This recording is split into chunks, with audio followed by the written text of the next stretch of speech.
Hello and welcome to Independent Education TV. I'm Daniela Antilli. This is a special bulletin about next year's collective bargaining in the Catholic sector.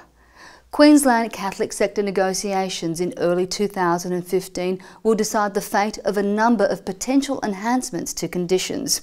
Staff in the sector have reported increasing demands on their time and a lack of resources.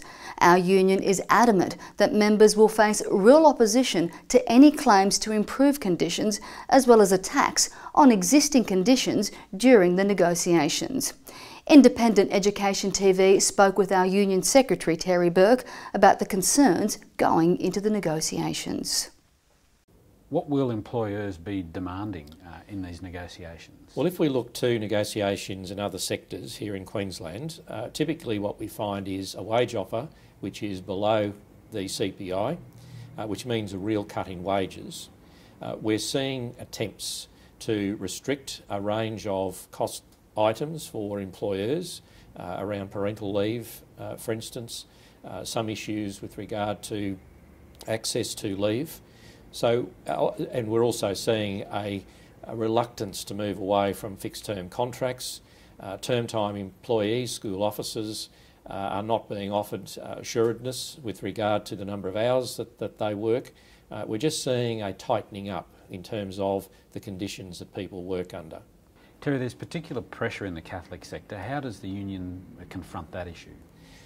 Well, the key pressure is the wage rate paid to the highly experienced teachers. Now, at the moment, we do not have categories of employment in the Catholic sector for highly accomplished teachers and lead teachers. Now, this has to be a priority because interstate and in other sectors here in Queensland, there do exist these categories that teachers can aspire to of highly accomplished and lead teacher positions, and we need to get those classifications and appropriate pay rates in our agreement. And there's an ageing population, and there are teachers trying to move into or transition into retirement.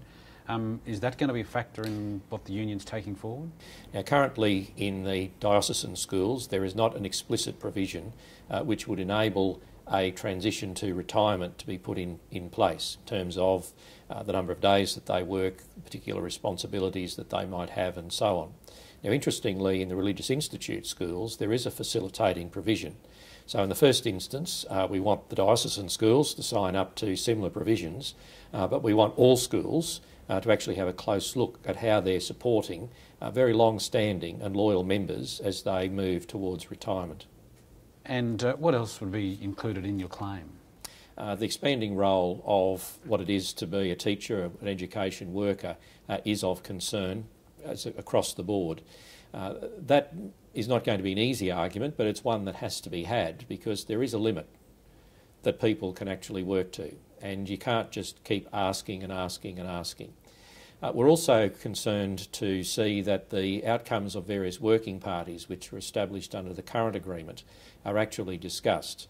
Now, those working parties actually operated quite well and there were quite sensible recommendations that came from them. However, when it came to the hard issues of doing something about putting in place a wage structure for services staff or dealing with a wage classification, a set of arrangements in boarding schools, or dealing with some of the anomalies and inequities with regard to counsellors, at that point the employers balked and said, no, we won't do this. So those things, those outcomes of the working parties are definitely on the table.